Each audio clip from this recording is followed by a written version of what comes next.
conocer a mujeres latinoamericanas aquí en Austria. He conocido algunas bailarinas, alguna amiga mía se dedica a estudiar arte y bueno, me parece que son mujeres que son muy educadas, que tienen muchos talentos, que tienen mucho que aportar.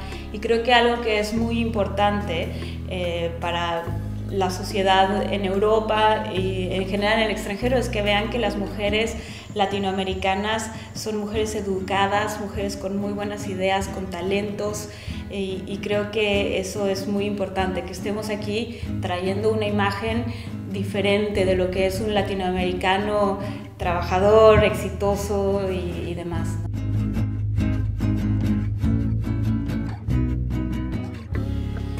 Bueno, pues en México somos pocas, pero sí las hay, y yo conozco investigadoras mexicanas muy buenas, muchas, de hecho, en las que puedo pensar en este momento. Un ejemplo fue mi supervisora de tesis, Débora Dulcin, que es una astrónoma por la cual yo tengo muchísima admiración y respeto.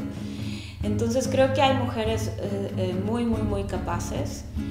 Depende del campo, hay campos donde hay más o menos, pero yo en general no sentí en ese respecto tanta diferencia estando en México, o por ejemplo he estado más de visita en Chile, donde también hubo por ahí un comentario un poco raro cuando estuve yo dando un seminario, pero fui embarazada y di el seminario embarazada, y una persona mayor hizo un comentario un poco negativo al respecto, pero digamos ese tipo de cosas también se dan en Europa y también se dan en Inglaterra, se dan en cualquier lado.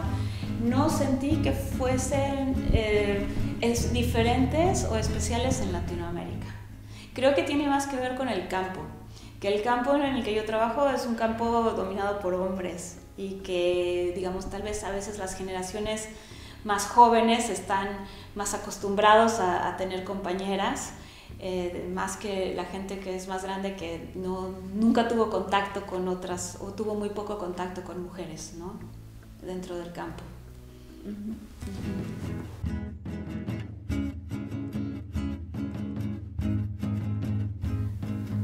Mira, lo que pasa es que cuando hay un gobierno que es corrupto y no hace las cosas bien, pues eso afecta en todos los ámbitos. Y yo veo que ha afectado mucho la ciencia en México. Vi cosas en México como los proyectos de investigación se les dan a los amigos de los amigos, mucho como hace las cosas el gobierno en México. Entonces, mientras no cambien cosas más de fondo, no veo cómo cambien la situación de la ciencia en el país tampoco. Lo que sí estoy convencida, porque lo he visto de primera mano, es que hay gente muy capaz y muy talentosa a la que se le tiene que financiar. Pero la idea es cómo decides a quién le das ese dinero. Y si eso no se hace bien, pues entonces es un poco más difícil, ¿no?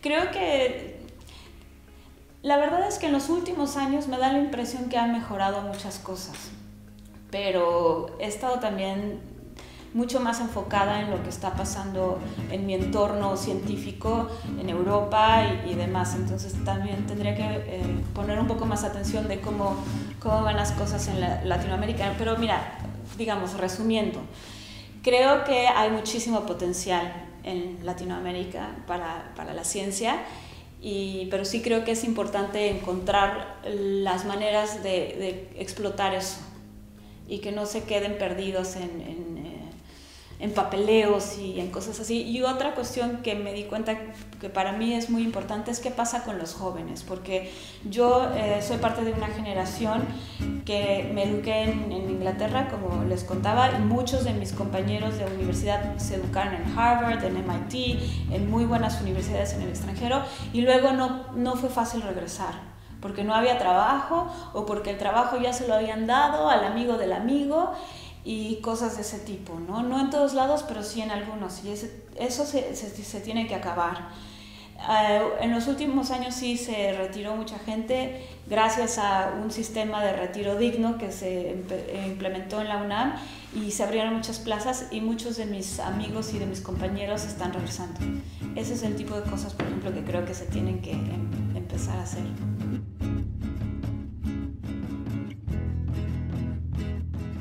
Cuando yo regresé con un programa de repatriación.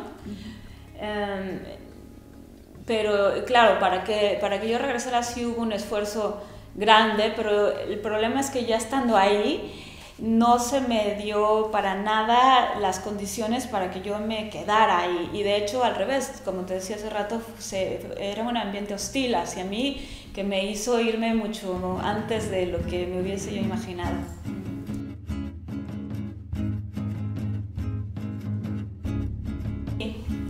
Bueno, yo empecé en Inglaterra en un colectivo en Nottingham, que se formó poco después de que se le empezó a dar difusión a la desaparición de los 43 estudiantes de Ayotzinapa. Creo que yo desde que era muy joven me preocupaba muchísimo la situación de mi país, me entristecía muchísimo la miseria y me preocupaba muchas de las cosas que veía yo a nivel social, pero de algún modo no encontraba mucha resonancia.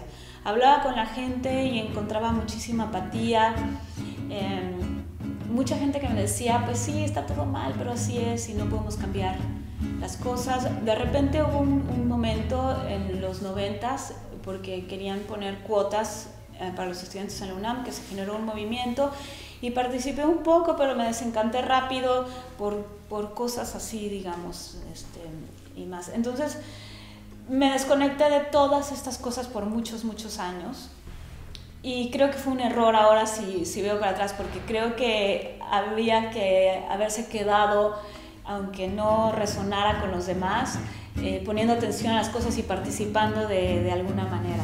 Pero bueno, ahora pasó lo de los 43 estudiantes y creo que eso fue como un shock para muchos mexicanos, aunque es interesante porque es nada más la gota que derrama un vaso de algo que ya todos sabíamos, pero eso de algún modo nos hizo, a muchos, no a todos, pero a algunos de nosotros nos hizo reaccionar, nos hizo despertar y demás. Entonces, bueno, empecé yo con un grupo en Inglaterra en el que empezamos a tratar de informar a nuestros compañeros en el extranjero de la problemática de México, tratando de encontrar apoyo a nivel internacional.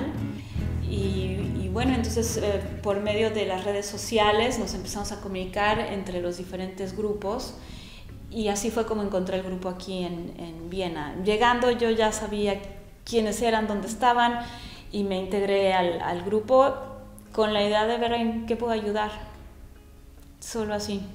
¿Qué podemos hacer? Porque sí queremos un México diferente y nos lo merecemos.